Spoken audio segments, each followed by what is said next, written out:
Welcome to PSC journey. PSC ജേണിയുടെ പുതിയൊരു വീഡിയോയിലേക്ക് എല്ലാ കൂട്ടുകാർക്കും സ്വാഗതം. അപ്പോൾ ഇന്നത്തെ നമ്മുടെ വീഡിയോ എന്തിനെ പറ്റിയാണെന്ന് തംബ്നെയിൽ കണ്ടപ്പോൾ മനസ്സിലായി കാണും അല്ലേ. നമ്മുടെ ഒരു പുതിയ പാറ്റേൺ അല്ലെങ്കിൽ പുതിയ സിലബസ് അനുസരിച്ചിട്ട് LDCയുടെ ഒരു ലെവലിൽ നടത്തിയ ആദ്യത്തെ ഒരു എക്സാമാണ് ഇന്നലെ കഴിഞ്ഞത്. അപ്പോൾ അതിൻ്റെ ക്വസ്റ്റ്യൻ പേപ്പറൊക്കെ എല്ലാവരും കണ്ടിട്ടുണ്ടായിരിക്കും. അപ്പോൾ എല്ലാവരും കണ്ടിട്ട് എന്താ പറയുക, കുറേ എല്ലാവരുടെ കിളികളൊക്കെ പറന്നുപോയ അവസ്ഥയിലായിരിക്കും ഇരിക്കുന്നുണ്ടാവുക അല്ലേ. അപ്പോൾ ഞാനും അതൊന്ന് അറ്റൻഡ് ചെയ്ത് നോക്കിയപ്പോൾ എൻ്റെ കിളികളൊക്കെ പറന്നു പോയിട്ടുണ്ട്. അപ്പോൾ എന്താ പറയുക, അത് പക്ഷേ ആ പറന്നുപോയ കിളികളൊക്കെ തിരിച്ചു വിളിച്ചോളുക. കാരണം എന്താ പറയുക, നമ്മൾ അങ്ങനെ ടെൻഷൻ അടിച്ചിട്ട് ഇനി ഉള്ള ടൈം കൊളാക്കാതിരിക്കുകയാണ് ഇനി ചെയ്യേണ്ടത് കേട്ടോ. അപ്പോൾ എന്തൊക്കെ പറഞ്ഞാലും നമ്മുടെ ആ ഒരു എക്സാമിൻ്റെ ക്വസ്റ്റ്യൻസ് എന്ന് പറയുന്നത് ആ ഒരു ചോദിച്ച പോർഷൻസൊക്കെ എന്തുതന്നെയാണ് നമ്മളുടെ സെയിം നമുക്ക് തന്നിട്ടുള്ള സിലബസ് അനുസരിച്ചിട്ടുള്ള പോർഷൻസൊക്കെ തന്നെയാണ്. പക്ഷെ അതിൻ്റെ എന്താ പറയുക, ചോദ്യ രീതി ഒന്ന് മാറ്റിയിട്ടുണ്ട് അവർ. കാരണം ഒരു KS, നമ്മൾ കഴിഞ്ഞ KS ഒക്കെ നോക്കി കണ്ടാലറിയാം, അതിൻ്റെ ഒരു രീതിയിലാണ് അവർ എന്താണ് ക്വസ്റ്റ്യൻ കൊടുത്തിരിക്കുന്നത്. അതായത് ഇപ്പോൾ ക്വസ്റ്റ്യൻ തന്നിട്ട് പ്രസ്താവന രീതികളിൽ അതിൻ്റെ ഓപ്ഷൻസ് കൊടുത്തിരിക്കുകയാണ്. അതിലപ്പോൾ ശരിയായത് ഏത് അല്ലെങ്കിൽ തെറ്റായത് ഏതൊക്കെയാണ് എന്ന് കണ്ടുപിടിക്കുന്ന രീതിയിലുള്ള ഒരു പാറ്റേൺ ആയിട്ട് മാറ്റിയിട്ടുണ്ട് അവർ. അപ്പോൾ ആ ഒരു ക്വസ്റ്റ്യൻ പേപ്പർ എടുത്ത് കഴിഞ്ഞാൽ ചെയ്തവർക്കറിയാം കൂടുതലും ആ ഒരു രൂപത്തിലുള്ള ക്വസ്റ്റ്യൻസ് ആണ്. അപ്പോൾ നമ്മൾ അത്തരത്തിലുള്ള ക്വസ്റ്റ്യൻസ് നമ്മൾ അങ്ങനെ ചെയ്ത് ശീലിച്ചിട്ടില്ല എന്നുള്ളതാണ് ഒന്നാമത്തെ ഒരു കാര്യം എന്ന് പറയുന്നത്. പക്ഷേ നിങ്ങൾ നോക്കിയാൽ കാണാം, അതിലത്തെ എല്ലാ ഒരു ചോദിച്ചിട്ടുള്ള ക്വസ്റ്റ്യൻസിൻ്റെ പോർഷൻസും നമ്മൾ പഠിക്കുന്ന പോർഷൻസ് തന്നെയാണ്. അപ്പോൾ അതുകൊണ്ട് തന്നെ നിങ്ങൾ ആദ്യം തന്നെ ടെൻഷൻ ആവാതെ ഇരിക്കുക എന്നുള്ളതാണ് ഒന്നാമത്തെ കാര്യം. പിന്നെ നിങ്ങൾക്ക് നോക്കിയാൽ മനസ്സിലാവും, അതിലത്തെ ഈ ഒരു പ്രസ്താവന രീതിയിൽ കൊടുത്തിട്ടിരിക്കുന്ന കൂടുതൽ പോർഷൻസും അല്ലെങ്കിൽ കൂടുതൽ പോയിൻറ്സും കൂടുതൽ എടുത്തിരിക്കുന്നത് അവർ SCERT ബുക്കിൽ നിന്ന് തന്നെയാണ്.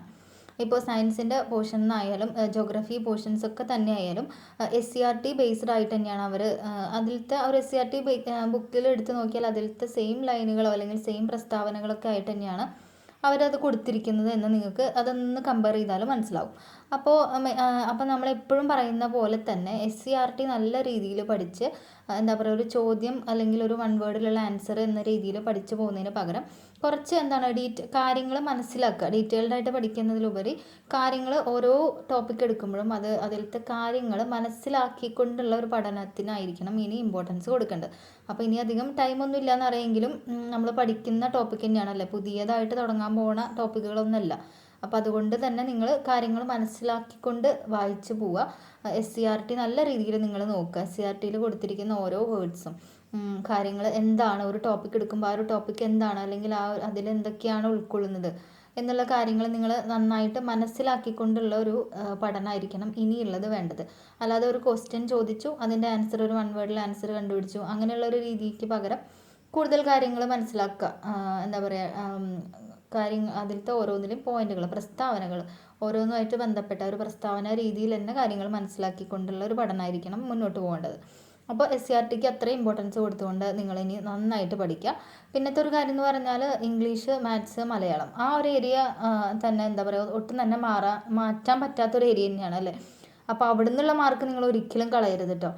ഈ ഒരു മോഡൽ എക്സാം ചെയ്യുമ്പോഴായാലും നിങ്ങൾക്ക് നിങ്ങൾ അതൊരു എന്താ പറയുക, ഇന്നലത്തെ ഒരു ക്വസ്റ്റ്യൻ പേപ്പർ ചെയ്യുമ്പോൾ നിങ്ങൾ അതിൽ നിന്ന് നിങ്ങളുടെ ലെവൽ മനസ്സിലായിട്ടുണ്ടാവും. ഇംഗ്ലീഷ്, മലയാളം, മാത്സിൻ്റെ ഒരു അവസ്ഥ. കാരണം വളരെ സിമ്പിളായിട്ടാണ് എനിക്ക് തോന്നിയിട്ടുള്ളത് അല്ലേ ആ ഒരു ഏരിയ. ഞാൻ GK അല്ല പറയണേ, ഇംഗ്ലീഷ്, മാത്സ്, മലയാളം. അപ്പോൾ ഇംഗ്ലീഷ്, മലയാളം, മാത്സ് ഇത് നല്ല രീതിയിൽ ആദ്യം തന്നെ ഉറപ്പിക്കുക കേട്ടോ. അപ്പോൾ ആ ഒരു മാർക്ക് ഒരിക്കലും പോവില്ല.